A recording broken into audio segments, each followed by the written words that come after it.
अगर आज तुम सही गलत अपने पराये में उलझे हो, तब ये वीडियो तुम्हारे लिए है। मैं हूँ, हर इंसान करता है। पर जब उससे पूछा जाए कि तुम कौन हो, तब वो कुछ भी संतुष्टिजनक जवाब ही नहीं दे पाता। मैं कौन हूँ, आत्मा क्या है, परमात्मा क्या है? नाना प्रकार के सवाल मुंह बाएं खड़ा है, और जवाब में इंसान भी मुंह बाएं चुप खड़ा रहता है। अपने समक्ष खड़े सवाल का जवाब ये बाहर ढूंढता है, जबकि सबसे बड़ा सवाल इंसान खुद है, और सारे जवाब और सवाल इसी के अंदर उपस्थित है। बाहर जो देखते हो वो अंदर की देन है। तुम ही केंद्र और परिधि पर जगत फैला है। तुम्हारे जीवन का केंद्र तुम्हारे ही अंदर है, जिससे शरीर का पोषण और गति है। क्या मैं चेतन पंच तत्व के साथ संयुक्त अवस्था में सजीव रूप में गति नहीं कर रहा हूँ? इसमें एक तत्व सिर्फ धरती को हटा दो, तब क्या होगा? जब मिट्टी ही नहीं रहेगी, तब क्या कोई आकृति बन पाएगा? नहीं ना। बताओ, ये आग, हवा, पानी, आकाश, चेतन मिलकर सजीव रूप में खड़ा हो सकेगा? नहीं ना। इंसान शमशान में लाशें जलते देखता है, पर भूत भविष्य में खोए रहने की वजह से वर्तमान में हो रहे क्रिया प्रतिक्रिया को नहीं देख पाता। ब्रह्मांड और इसके अंदर की तमाम क्रिया प्रतिक्रिया सदैव वर्तमान में ही चल रही होती है, पर मनुष्य खुद वर्तमान में नहीं है। शरीर और चेतन तो है, पर चेतना खुद के प्रति चैतन्य नहीं है। इसे नहीं पता कि मैं चेतन और पंच प्रकृति ही तो जीव वनस्पति रूप में गति कर रहा हूँ। शमशान में लाश को राख होते और कब्र में दफन हुई लाशें को मिट्टी में मिलते देखता है। सारे तत्व तो यही के यही उपस्थित रहता है। फिर किसको और कहाँ आने जाने की बात करता है तू? हाँ, इतना सत्य कि तेरी खुद की स्मृति चली गई है। न तो तुझे भूत की स्मृति है, न भविष्य का ज्ञान। वर्तमान में तेरा वर्तमान स्थिति यही है। जब किसी को अपना ही होश ना हो, अपनी ही स्मृति ना हो, तब उसके साथ कुछ भी किया जा सकता है। उसे किसी भी दिशा या क्षेत्र में ले जाया जा सकता है, चाहे वो क्षेत्र मानसिक हो, चैतनिक हो या शारीरिक हो। क्या ये सत्य वर्तमान में नहीं दिखता तुम्हें? इस पृथ्वी पर ब्रह्मा अस्त्र का अर्थात बुद्धि का प्रयोग किया है, और जहां बुद्धि की सक्रियता हो वहां विवेक सो जाता है, क्योंकि विवेक तर्क वितर्क नहीं करता। वो चीजों को देखता, निरीक्षण करता और जो जैसा है उसे वैसा स्वीकार करता है। बुद्धि मनुष्य को द्वंद्व में और द्वंद्व विचारों में उलझा कर रखता है, जबकि सत्य शब्द नहीं, शब्दातीत है। सत्य कोई साबित करने की चीज नहीं, वो समय के साथ खुद उजागर हो जाता है। जो सत्य से भागता है वो खुद से भागता है।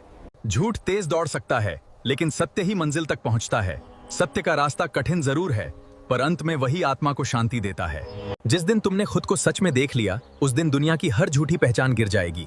सत्य बाहर नहीं मिलता, वो तुम्हारे भीतर छुपा सबसे बड़ा खजाना है।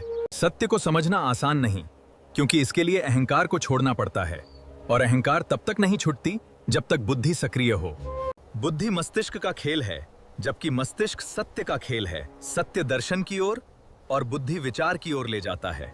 सत्य विचार का नहीं, वो तो साक्षात का दर्शन है, और दर्शन में विचार नहीं बल्कि विचारों का भी दर्शन होता है। सत्य कभी बदलता नहीं, बदलते हैं सिर्फ उसे देखने वाले नजरिए। जो व्यक्ति सत्य के साथ खड़ा है, उसे किसी भी भीड़ की जरूरत नहीं होती।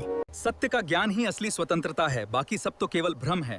सत्य एक सीमा में रहते हुए असीम की चादर फैलाए है, जहां झूठ खेल सके। झूठ अनशात और भयभीत रहता है, उसमें एक खालीपन होता है, जबकि सत्य निडर, क्योंकि इसमें खालीपन नहीं, पूर्णता होता है।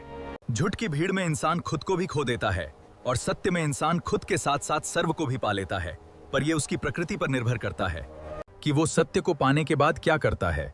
खुद के सत्य को स्वीकार करता है, या सत्य के आधार पर झूठ की दुनिया का निर्माण करता है। सत्य की उपलब्धि में इंसान खुद को झूठ और कल्प रूप में पाता है। जो समझते हैं वो सत्य की शरण में, अर्थात ये जान जाते हैं कि सभी रूपों में मैं ही हूँ। उन्हें मुझ ईश्वर के लीला का दर्शन होने लगता है। पर जो अपना मैं नहीं छोड़ते, वे झूठ की दुनिया बसाते हैं, जहाँ सत्य को अंततः प्रकट होना पड़ता है। सत्य नहीं छिपा है, बल्कि मनुष्यों ने खुद के सत्य को झूठ की चांदर में छिपा रखा है। खुद को छिपाने का ज्ञान भी मुझ ईश्वर से ही उत्पन्न हुआ। बचपन में लुका छिपी का खेल तुमने खेला होगा। वो खेल मुझ ईश्वर और मेरे अंश रूपी नर के साथ आज भी हो रहा है, पर कोई मुझे ढूंढ नहीं पा रहा है। मैं सब देख रहा हूँ। सभी मेरे संसार रूपी बगिया में अपने पसंद की फल खाने या ढूंढने में लगे हैं।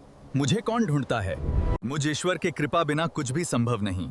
पर मैं इतना जरूर कहूंगा कि खुद को देखो, और तुम्हें जो भी चाहिए कहो, पर इतना ख्याल रखना उसमें दूसरों का अहित ना हो। तुम औरों की नकल मत करो, औरों की चीज ना मांगो। मांगना है तो उससे कुछ भिन्न और बड़ा मांगो। अगर तुम्हें थोड़ा में संतुष्टि है तो तू पूज्य है। जिसे संतुष्टि नहीं वो कुछ भी मांग सकता है, पर तेरे कर्म में ही तेरा फल निहित है। फल अलग से मैं नहीं देता। आज असुरों का राज है।